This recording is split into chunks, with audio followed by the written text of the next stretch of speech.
हमारे channel the mystery में आपका एक बार फिर से स्वागत है। आज आपको एक और रहस्यमयी बातें बताती हूँ।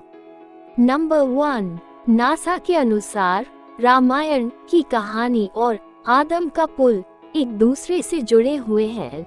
रामायण की कहानी के अंतिम चरण में वर्णित है कि राम और लक्ष्मण ने वानर सेना की मदद से लंका पर विजय प्राप्त करने के लिए एक पुल का निर्माण किया था। ऐसा माना जाता है कि यह कहानी लगभग 17,50,000 साल पहले की है। हाल ही में नासा ने पाक जलमरूमध्य में श्रीलंका और भारत को जोड़ने वाले एक मानव निर्मित प्राचीन पुल की खोज की है और शोधकर्ताओं और पुरातत्वविदों के अनुसार इस पुल के निर्माण की अवधि रामायण महाकाव्य में वर्णित पुल के निर्माण काल से मिलती है। नासा के उपग्रहों द्वारा खोजे गए इस पुल को आदम का पुल कहा जाता है और इसकी लंबाई लगभग 30 किलोमीटर है।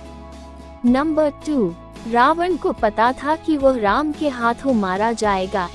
रामायण की पूरी कहानी पढ़ने के बाद हमें पता चलता है कि रावण एक क्रूर और सबसे विकराल राक्षस था जिससे सभी लोग घृणा करते थे। जब रावण के भाइयों ने सीता के अपहरण की वजह से राम के हमले के बारे में सुना तो अपने भाई को आत्मसमर्पण करने की सलाह दी थी। ये सुनकर रावण ने आत्मसमर्पण करने से इनकार कर दिया और राम के हाथों मरकर मोक्ष पाने की इच्छा प्रकट की। उसके कहा कि अगर राम और लक्ष्मण दो सामान्य इंसान हैं तो सीता मेरे पास ही रहेगी, क्योंकि मैं आसानी से उन दोनों को परास्त कर दूंगा और यदि वे देवता हैं तो मैं उन दोनों के हाथों मरकर मोक्ष प्राप्त करूंगा।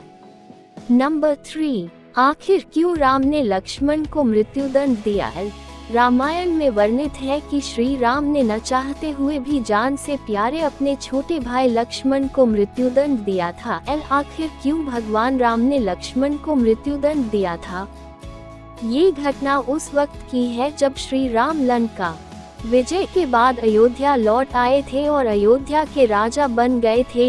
एक दिन यम देवता कोई महत्वपूर्ण चर्चा करने के लिए श्री राम के पास आते हैं। चर्चा प्रारंभ करने से पूर्व उन्होंने भगवान राम से कहा कि आप मुझे वचन दें कि जब तक मेरे और आपके बीच वार्तालाप होगी हमारे बीच कोई नहीं आएगा और जो आएगा उसे आप मृत्युदंड देंगे। इसके बाद राम लक्ष्मण को ये कहते हुए द्वारपाल नियुक्त कर देते हैं कि जब तक उनकी और यम की बात हो रही है वो किसी को भी अंदर न आने दे, अन्यथा वो उसे मृत्युदंड दे देंगे।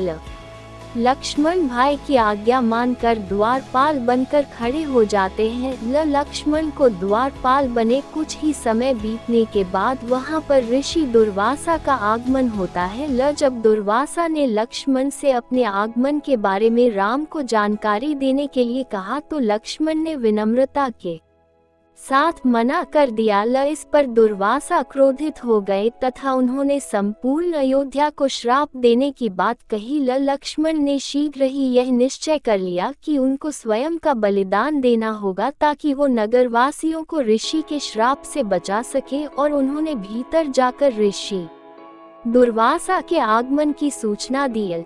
अब श्री राम दुविधा में पड़ गए क्योंकि उन्हें अपने वचन के अनुसार लक्ष्मण को मृत्युदंड देना था। इस दुविधा की स्थिति में श्री राम ने अपने गुरु वशिष्ठ का स्मरण किया और कोई रास्ता दिखाने को कहा। गुरुदेव ने कहा कि अपनी किसी प्रिय वस्तु का त्याग उसकी मृत्यु के समान ही है, अतः तुम अपने वचन का पालन करने के लिए लक्ष्मण का त्याग कर दो। लेकिन जैसे ही लक्ष्मण ने ये सुना तो उन्होंने राम से कहा कि आप भूल कर भी मेरा त्याग नहीं करना, आपसे दूर रहने से तो यह अच्छा है कि मैं आपके वचन का पालन करते हुए मृत्यु को गले लगा लूं। ऐसा कहकर लक्ष्मण ने जल समाधि ले ली। नंबर 4, राम ने सरयू नदी में डुबकी लगाकर पृथ्वीलोक का परित्याग किया था। ऐसा माना जाता है कि जब सीता ने पृथ्वी के अंदर समाहित होकर अपने शरीर का परित्याग कर दिया तो उसके बाद राम ने सरयू नदी में जल समाधि लेकर पृथ्वीलोक का परित्याग किया था। Thank you for watching. जल्द मिलते हैं ऐसे और रहस्यमयी बातों के साथ। प्लीज लाइक, शेयर और सब्सक्राइब टू आवर चैनल।